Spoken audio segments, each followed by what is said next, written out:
every aspect of every puppet has so many different options and choices. There's a process for everything. Really, you're trying to figure out what is going to make the whole world of the movie right, what is right for the story, what is working with the voices, and also what fun can you have with it.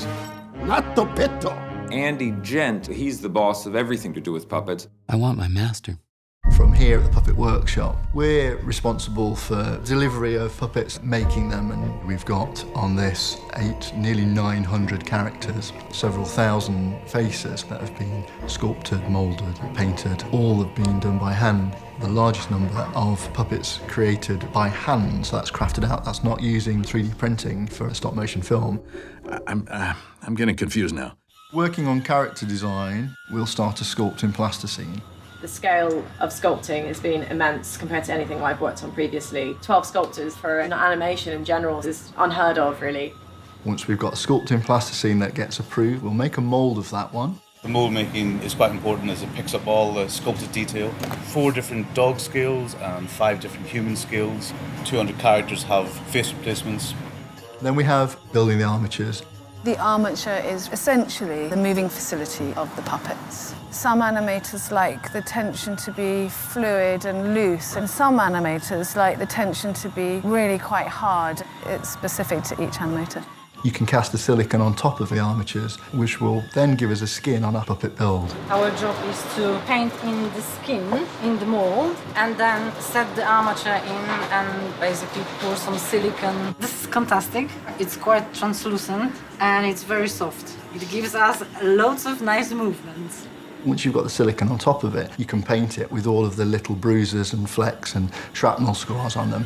Everything that we do in here is the stuff that gets seen on the screen. Painting the Tracy freckles, copying by eye just with a little paintbrush. 297 freckles on each face. I've actually painted over 22,000 freckles on Tracy alone on this job. Why'd you do it? Once it's painted, you can punch the hair in one at a time to cover the head. We get a needle and take each individual hair and punch it in. Because they're replacement faces and sometimes replacement wigs, we'll have to replicate that exactly on every face and every head. Or the dogs. Well, we're using real fibres. They come from sheared animals. Mohair and alpaca. We've probably punched into the millions of individual hairs into these dogs. Wes really is interested in costume. We've got to find an amazing collection of fabrics. With stop motion, the cloth has to stop for the camera to shoot and then move again.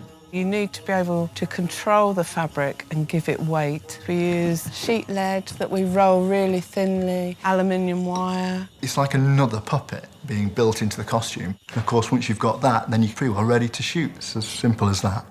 Well, I understood that. We've got many stages to shoot on at the same time, so we have to fit into that cleverly.